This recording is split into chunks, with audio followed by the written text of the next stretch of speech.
ka na ba? Nakapag-relax ka na ba? Saan ka man nagtatrabaho, mapa-opisina man o work from home o mula mismo sa pwesto, sasabayan namin ang break time mo. Sasabayan namin ng mga balita at komentaryo, mga panayam ng mga taong viral ngayon. DZRH Break Time!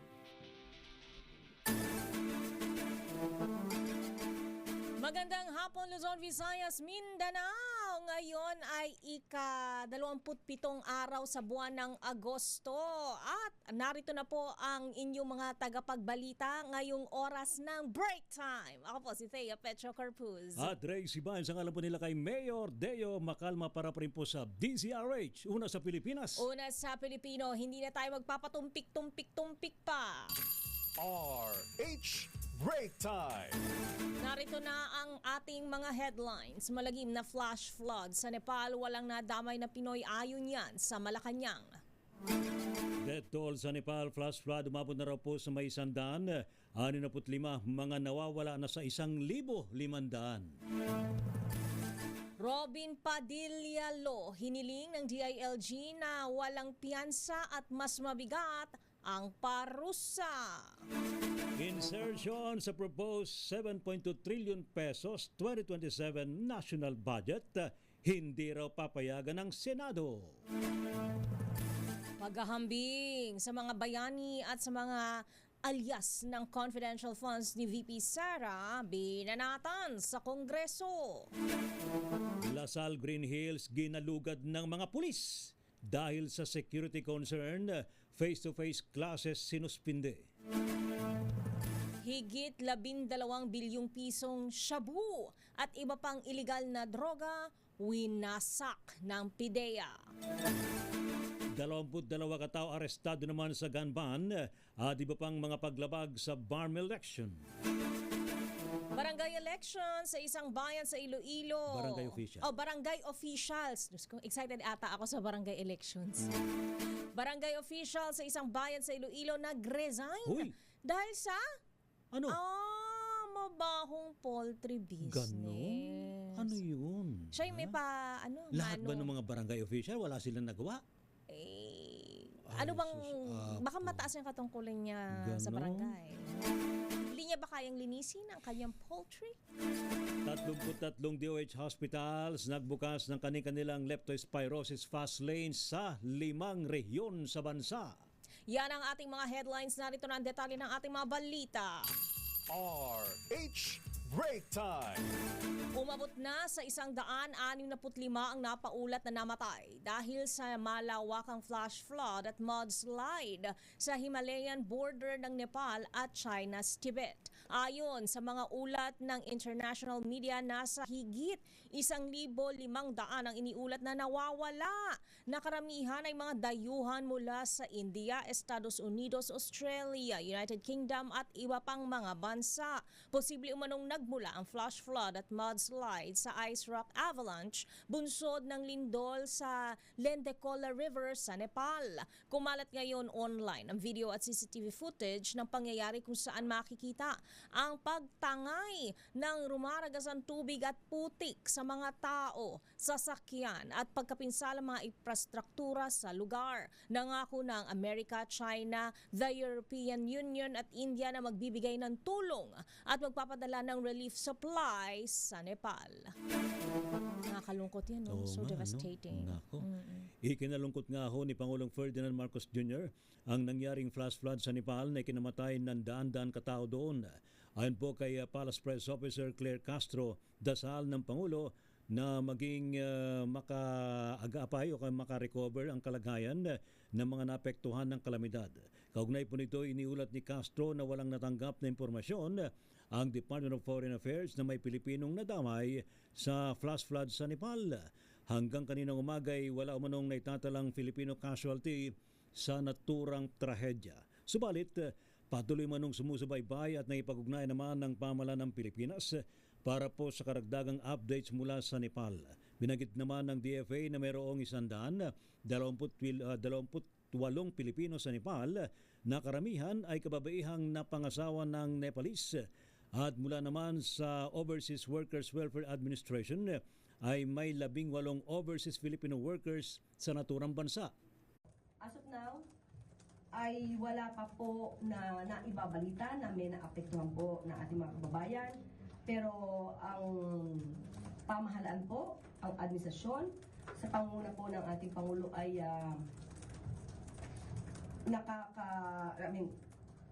ang kanyang mensahe ay nakakalungkot ang ganitong pangyayari at patuloy nating ipagdasal ang maging magandang kondisyon ng mga tao na naapektuhan ng kalamidad sa Nepal. Samantala, nanawagan ng Department of the Interior and Local Government sa Kongreso na amyendahan ang Robin Padilla Law upang gawing non-bailable ang illegal possession at loose firearms. Ayon kay DILG Secretary John Vic Remulla, dapat higpitan ang pag-iingat ng mga armas sa harap ng pinakahuling insidente ng karahasan sa mga paaralan na kinakasangkutan ng mga kabataan. Sa briefing ng House Committee on Appropriations para sa panukalang 2027 budget ng DILG, sinabi ni Remulla na isa sa mga nakikitang problema ang pagiging bailable offense ng illegal possession of firearms. Giit ng kalihim, dapat ding magkaroon ng pananagutan ng mga gun owner na pabaya sa pag-iingat at pagtatago ng kanilang mga armas. Narito ang pahayag ni DILG Secretary John Vic Remulla sa pagtatanong ni Manila Representative Rolando Valeriano. If we do repeal the Robin Padilla Law, and I hope that this distinguished body acts on it, I would request that you add additional funds for the BJNP to enhance their facilities, because the loose firearms in this country are prevalent, and if we catch them, it will be non-bailable. So we will need more room in our jails. Pag na-repeal yun, mapupuno natin yung BJMP. If we are 200 capacity, baka mag 300% capacity tayo, sir. Yeah. Sa matter of fact, Samantala naman, hindi makatarungan daw po ang ginawang pagkukumpara ni Senador Robin Hood Padilla sa mga pangalang Mary Grace Piato sa iba pang mga alias sa mga pambansang bayani na gumamit din ng alias noon. Inibumpahig naman ni Congressman Zia Alonto Adyong sa ginawang paghambing ni Padilla sa mga pangalan sa acknowledgement receipts sa mga alias na mga bayani noon. Paliwanag po ni Adyong, baka bumangon sa mga libingan ang mga national hero kapag narinig nila ang paliwanag ni Padilla. Sa impeachment trial kahapon, ikinatwiran naman ni Padilla na wala daw mali sa paggamit ng mga alias dahil mismong si dating Senador Ninoy Aquino ay gumamit nito. Subaltahin po kay Adyong, ito'y malayong-malayo dahil naman sa usapin ngayon ay ang hindi tamang paggamit sa confidential funds ni VP Sara Duterte. Respect to my brother in faith and sitting senator, I think those national heroes whose aliases were referenced would be probably rolling in their graves, no? After their nom de guerre, no? I think these are nom de guerre, no? Were mentioned in the same context as the allegation of misuse of confidential funds, no? To be mentioned with the same breath as Mary Grace Piatos, Mr. Pagong, Ms. Pusa, Ms. Bilat is no, but that's what the name reflected in the AR, di ba? Kaya nga sinasabi natin, Ms. Bilat is already a way, a travesty to the memories and to the legacy which these national heroes have imparted to benefit the Filipino nation. No? To be put them on the equal footing as Miko Harina, as Andilim, as Miss Ngit-Ngit, is already again an insult to the sacrifices they have made for this country. Si Congressman Zia Alonto Adyong.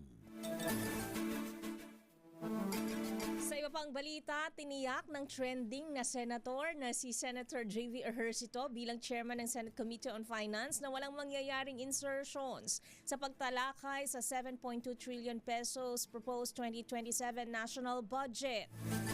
Sa pagsisimula ng Development Budget Coordination Committee o DBCC briefing, binigyan diin ni Ejercito na bawat sentimo na ilalaan ay kanilang babantayan. Ang mga amendment ay lahat ilalahad sa plenary para pagdating sa Bicameral Conference Committee o BICAM ay wala ng insertion. Nangako din si Ejercito na lahat ng reforma na sinimulan ngayon ni Senate President Sherwin Gatchalian na siyang Finance Committee Chairman noong nakaraang taon ay kanyang ipagpapatuloy. Narito si Senator J.V. Ejercito. Iwawaksi natin ang pagwawaldas, susuriin ang bawat programa at sisiyasatin ang bawat ahensya.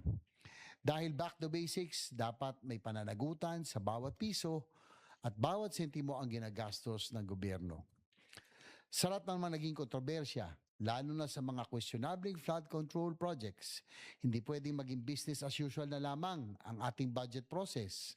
We must learn from our mistakes. We must earn back the public's trust, and we must restore the integrity of this sacred mandate.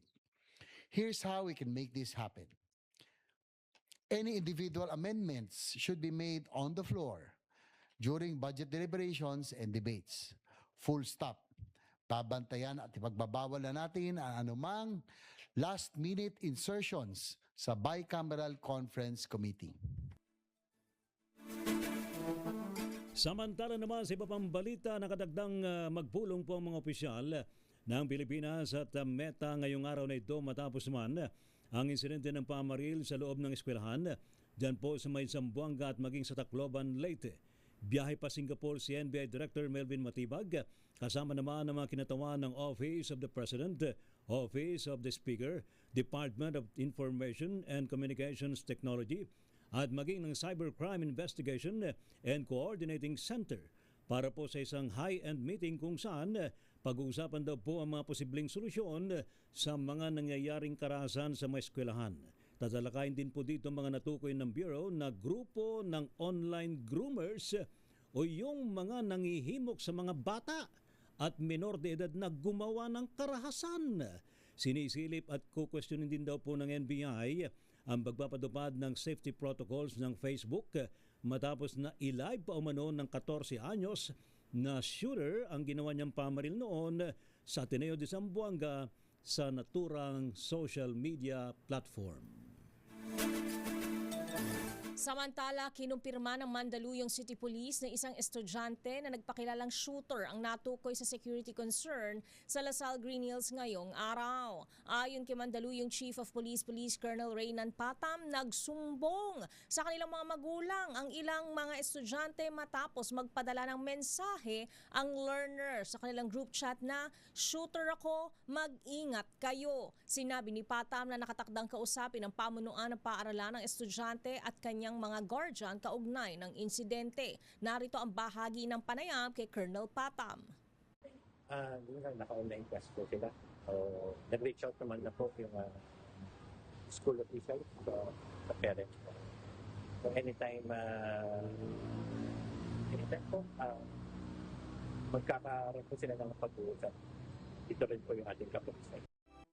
Sa ngayon, sinabi ng pulisya na wala silang nakikitang dahilan para isailalim sa investigasyon kung may hawak o iniingatang armas ang naturang estudyante. Nagpatupad na ng online classes ang Lasal Green Hills hanggang bukas, araw ng Biyernes, Agosto 28. Sa kaugnay na balita, pansamantala nga pong online ang klase sa Lasal Green Hills para po sa preschool to grade 12. Kabilang po ang alternative education ngayong pong Huwebes, August 27. Sa anunsyo po ng naturang eskwelahan, ito po ay dahil nga po sa security concern na na-monitor kagabi, kaya kinailangan munang sumailalim sa safety protocol at on-site investigation ang eskwelahan bago makapasok ang mga estudyante. Manatili naman ang online mode of learning para sa mga nasabing grade levels hanggang bukas, Biyernes, August 28, habang nagpapatuloy ang investigasyon ng PNP sa naturang pagbabanta. Sa iba pang balita, hawak na ng National Bureau of Investigation ang kopya ng CCTV footage ng pamamaril ng 14 anyos na grade 8 student sa Ateneo de Zamboanga University. Ayon kay NBI Director Attorney Melvin Matibag, nire-review na nila at ito bilang bahagi ng isinasagawang parallel investigation ng Bureau at personal niyang nasilip ang CCTV footages pero nag-iwan ito ng mas maraming tanong kaysa sagot. Hinimok ng direktor ang pamunuan ng eskwelahan na malinaw na makipagtulungan sa investigasyon, gayon din ang pamilya ng mga biktima. Idiniin niya na hamon sa pagsisiyasat na biktima rin ang mismong perpetrator sa pamamaril. Sabi ni Matibag, ang lumalabas ay maaari na lamang na maging responsable sa insidente ang may-ari ng baril na ginamit at kung ano ang safety protocols na ipinatutupad ng paaralan. Kasalukuyang nasa Singapore, si Matibag kasama ang mga opisyal mula Office of the President, Office of the Speaker, DICT at CICC upang makipagpulong sa Meta. Samantala naman, umabot na raw po sa may 22 individual ang naaresto kaugnay ng BARM parliamentary elections.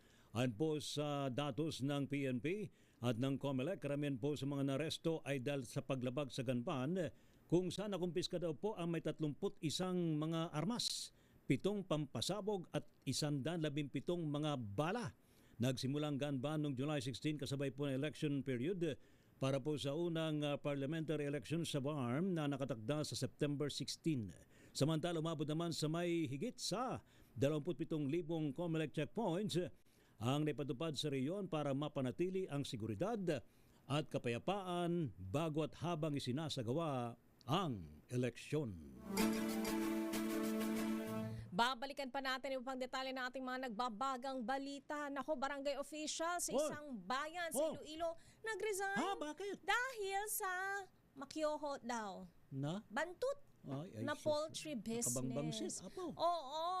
O patikim natin dyan. Di umano, lahat pala. Lahat? Lahat. Wow. Official ng barangay. Naku. Ano ba yan? Kanino ba kasi yung business na yun? Bakit hindi nila madalus-dalusan? Hindi nila malinis? Diba? At 33 GOH hospitals nagbukas ng leptospirosis fast lanes sa 5 rehiyon. Naku, napapanahon. Tapos ngayon meron na namang paparating. Sa Maynila, overwhelmed yung mga hospital dyan. Diba? Ano ba yan? Kaya iba yung pag-iingat kasi meron naman po tayong prophylaxis para sa mga lumusong sa baha para makaiwas daw po tayo sa leptospirosis. Ang mahalagang pag-iwas dyan, wag lumusong sa baha. Kung wala ka naman choice.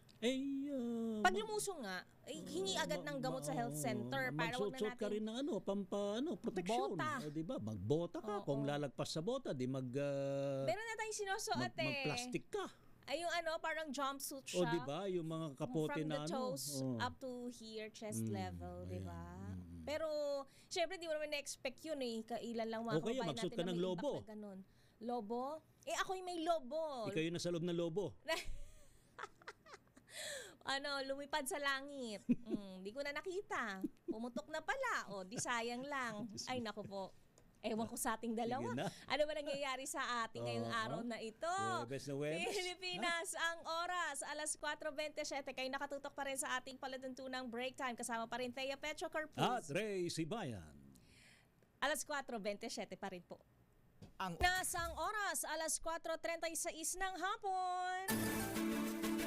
At kayo nakatutok pa rin sa ating palatuntunang break time. Dahil 120 days na lamang at Pasko na, hindi na tayo magpapatumpik-tumpik pa. Tayo mamigay na ng ating aginaldo sa ating masugid na tagapakinig, taga-subaybay ng ating himpilan sa ating Kring Kring Panalo promo. Take it away! Makinig maigi! Ito na ang chance mo na manalo ng instant 500 pesos kapag narinig mo na ang mahiwagang Kring Kring.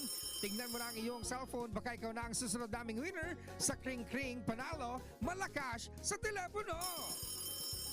Paano sumali? Bisitahin ang Facebook page ng DZRH, fill up pa ng Google Sheet na nakapin sa DZRH FB page at hintayin ang aming tawag sa telepono. Kring Kring na!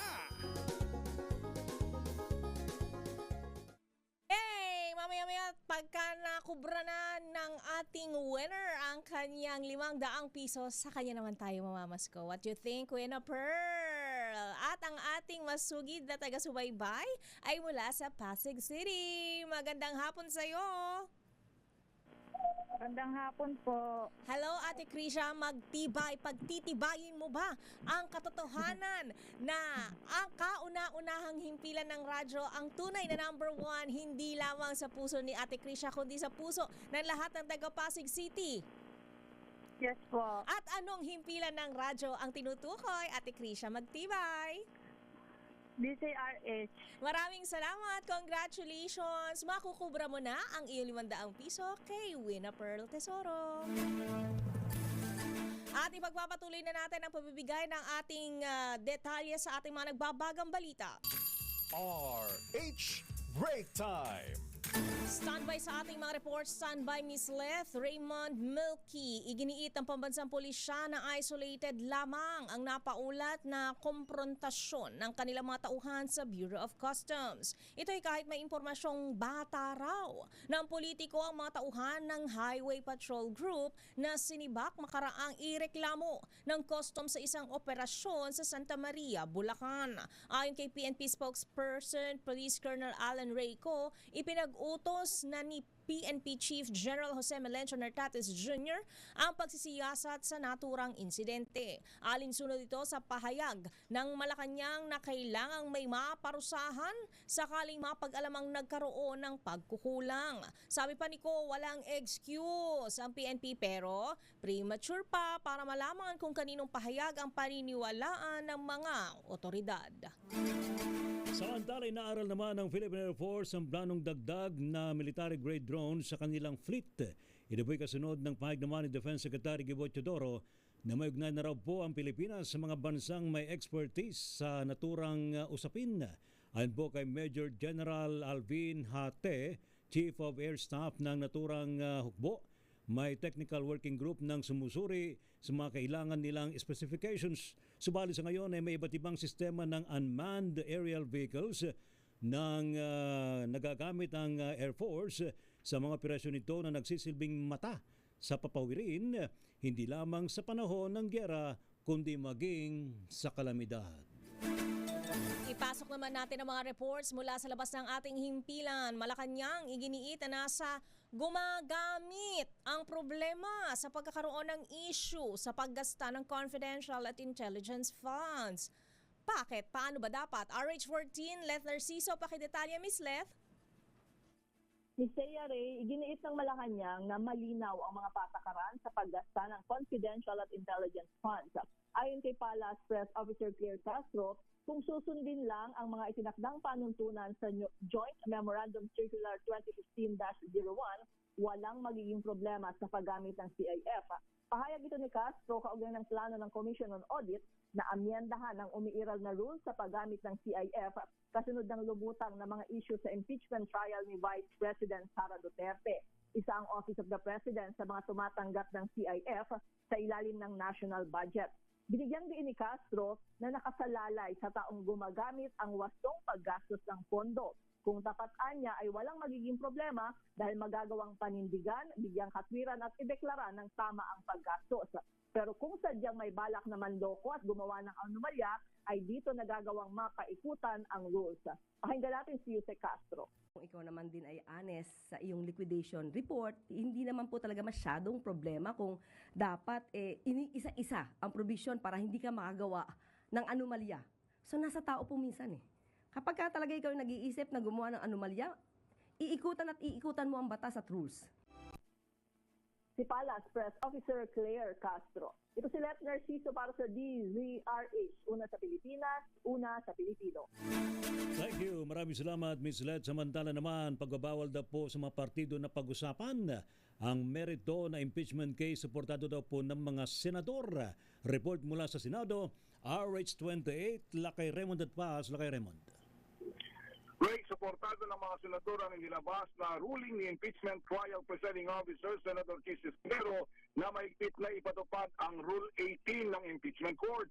Ito ay ang pagbabawal sa lahat ng mga partido na huwag pag-usapan ang merito ng kaso ng impeachment case paglabas ng korte o ang tinatawag na sub judice rule.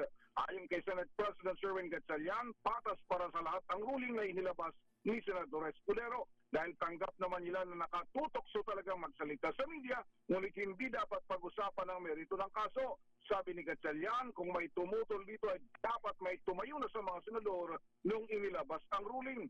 Narito si Senate President Sherwin Gatchalian.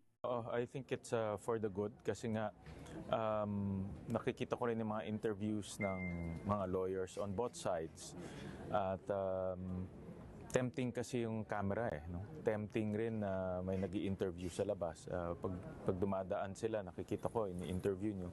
So very tempting. No? So, at hindi rin magiging fair sa respondent kung sa court nga hindi ka nagsasalita, sa labas naman inuulit mo yung mga sinasabi mo. No? So it's a very fair and comprehensive ruling at sinusuportahan ng mga senator judge.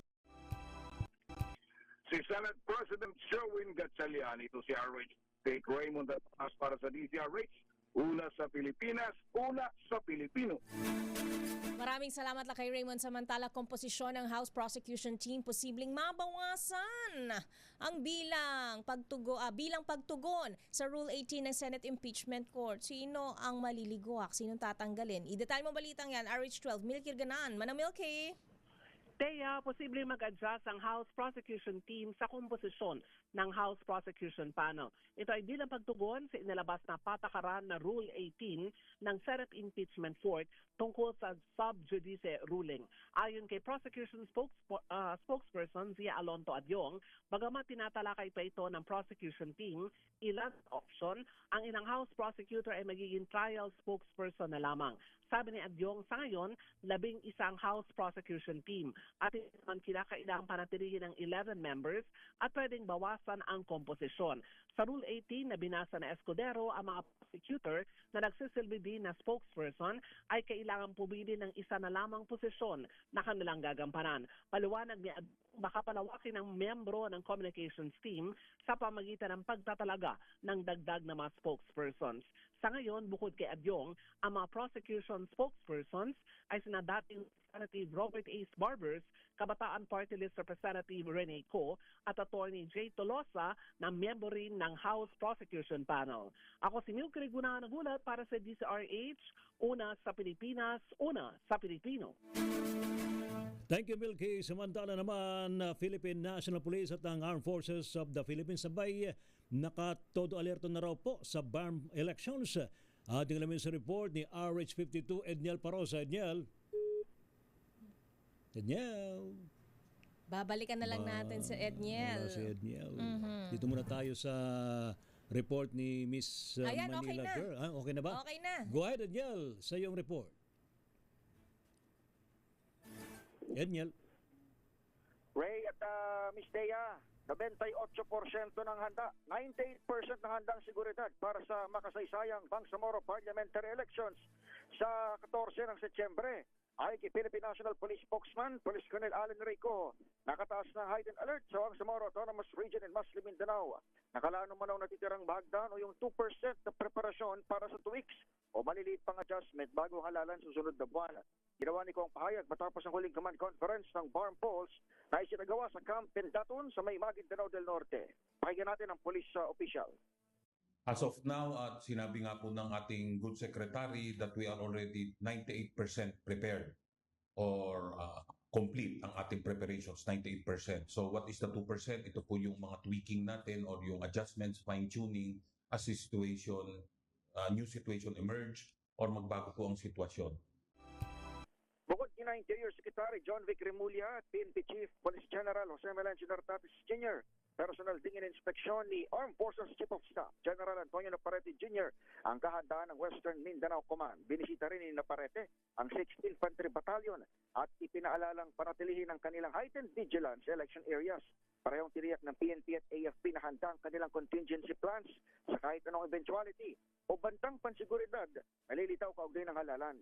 Tatauhan yan higit sa 9,400 police personnel at higit sa 500 1st Brigade Combat Team Contingent mula naman sa Task Force 92 ng Philippine Army. Ako si Edniel Parrosa, nag-uulat para sa DZRH. Una sa Pilipinas, una sa Pilipino.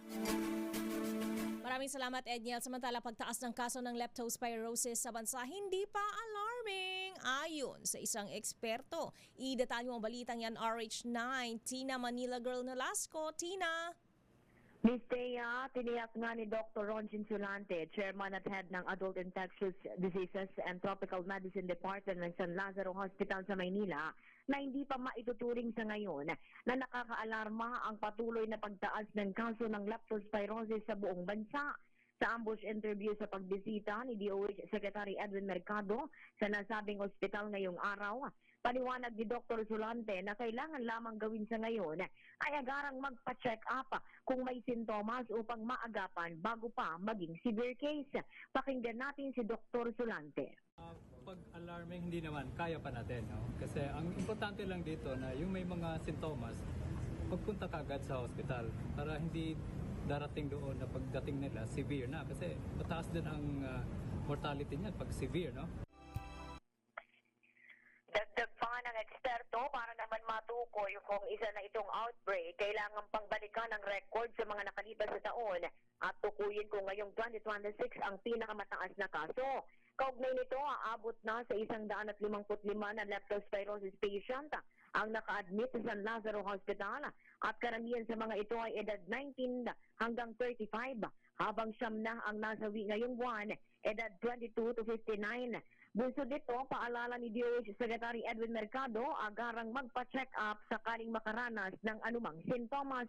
Pakinggan natin ang kalihim. Dapat po yung maagapan at agarang i-refer yung mga malulubhang pasyente kasi po time is of the essence eh. Dapat lalo na po pag nag-manifest na nagkakaroon na po ng problema sa bato, nagkakaroon po ng problema sa baga, ay agarang pong mahemodialyze at mabigyan po ng antibiotics. Si Secretary Edwin Mercado. Ito si Manila Girl RH19 na Nolasco para sa Leader H. Una sa Pilipinas, una sa Pilipino. Thank you, Ms. Tina. Samantala naman, grupong Coalition 169 abay naglunsad daw po ng refund para po sa mga motoristang nagbayad ng computer's fees sa LTO. Report mula kay RH5, Val Gonzalez. Val.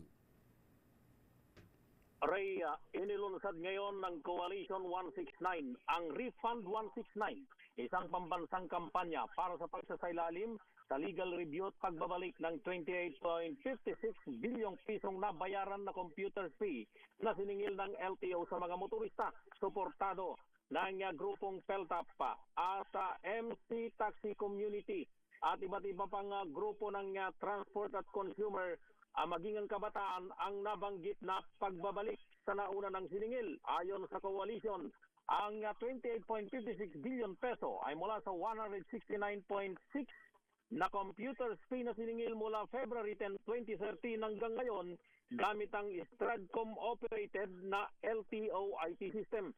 Sinabi ng tagapagsalita ng Coalition 169 na si Johnny Gomez na 3 issue sa GRAP complaint noong May 4 ay isinampa at nakabimbin sa Office of the Ombudsman. Hiling ng koalisyon na ibalik ang bayad, itigil agad ang koleksyon ng 169 at harangin ang remittance na nakolekta habang nililitis ang kaso. Git ng koalisyon, pasanin ng milyong Pilipino ang singil na ito, kaya't layunin ng Refund 169 na itaguyod ang pananagutan, transparency at karapatan ng publiko sa restitution. Una ng pinatawan ng 6 na buwang preventive suspension without pay ng Ombudsman, sina LTFRB Chairman Attorney Vigor Mendoza II at dating namuno rin sa LTFRB na si Attorney Chopilo Guadis III matapos lumabas sa COA audit na 13.37 bilyong piso ang computer fee na siningil mula 2019 hanggang 2025 dahil sa patuloy na paggamit ng lumang Stratcom system sa kabila ng meron ng bagong LTMS na ginagamit ang regulatory agency. Ako si Val Gonzalez, DZRH, una sa Pilipinas, una sa Pilipino.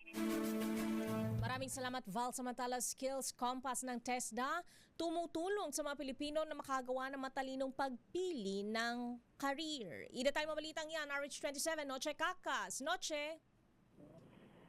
Miss Thea, Talakay Ray, mas madali na para sa mga Pilipino ang pagpili ng tamang career at programa sa pagsasanay sa tulong ng Career Profiling Tool na binuo ng Technical Education and Skills Development Authority o TESDA.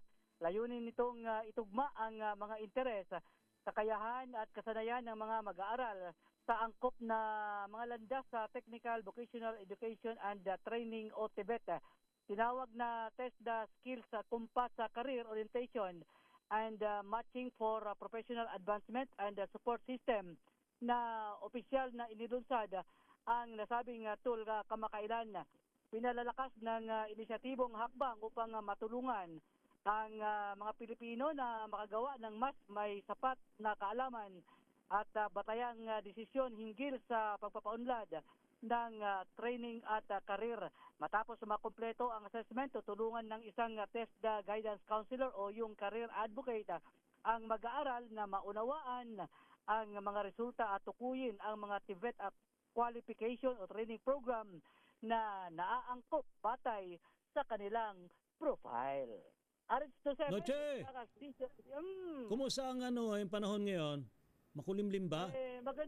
Maganda ang panahon. Hindi pero naman, nagbabadya lang. Nagbabadya Oo, kasi lang. kanina makapal na yung ulap eh. Oo, nagbabadya. Pero so far, wala naman tayong naranasan kahit na pag-ambon. Lalong-lalo na dito sa area ng Makati City. Okay. Salamat. Balik sa'yo, Lakay Ray at Miss Kay. Miss Thea. Noche, Salamat, Noche. Samantala naman, nagbukas na po ng leptospirosis fast lane ang may 33 DOH hospitals sa bansa kaugnay po ng paglobo ng kaso ng naturang sakit. Kabilang po dito mga DOH hospitals sa Metro Manila, maging dyan po sa may Cordillera, Ilocos Region, Cagayan Valley Region at maging sa Central Luzon.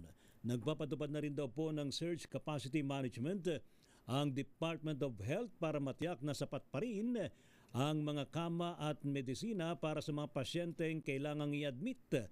Una po rito yung nagbabala naman ng ahensya na maaaring mag-peak ang surge ng leptospirosis cases sa pagtatapos ng buwan ng Agosto. Ito po dahil naman sa mayroong 5 hanggang 15 araw ng incubation period ang naturang sakit bago maglabasan ng mga sintomas. Kabilang po rito ang mataas na lagnat, matinding pananakit ng ulo, pananakit ng katawan, pamumula ng mga mata, pagsusuka at rashes sa iba't ibang bahagi ng katawan. Ingat po tayo.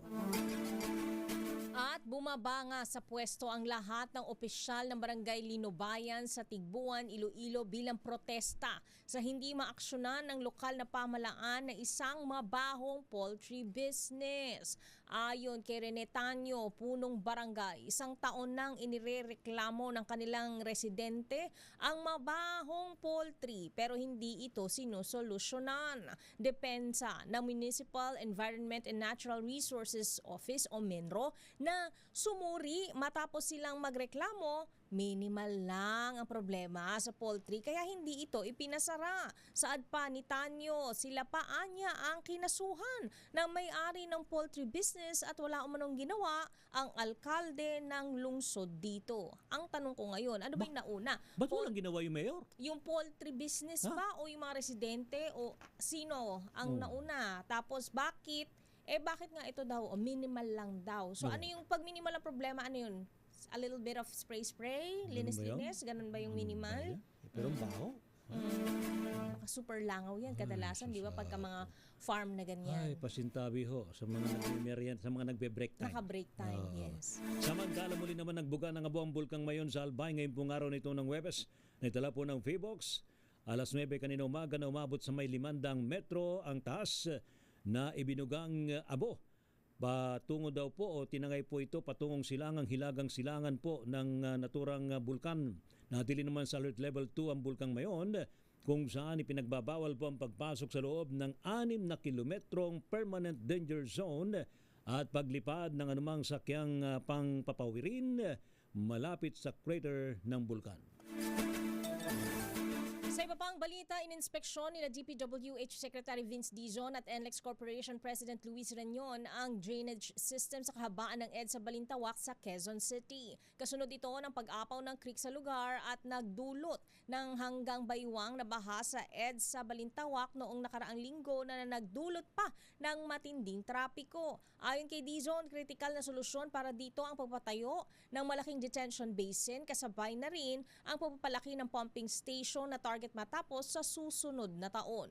Humingi naman ng tulong si Dizon sa Quezon City LGU para sa hamon anya kaugnay ng right of way para agad na matapos ang proyekto. Narito ang bahagi ng pakiusap ni Dizon. But we're very happy to announce and very thankful to announce that NLEX Corporation will help us build it. No? Will help us build it. No? So,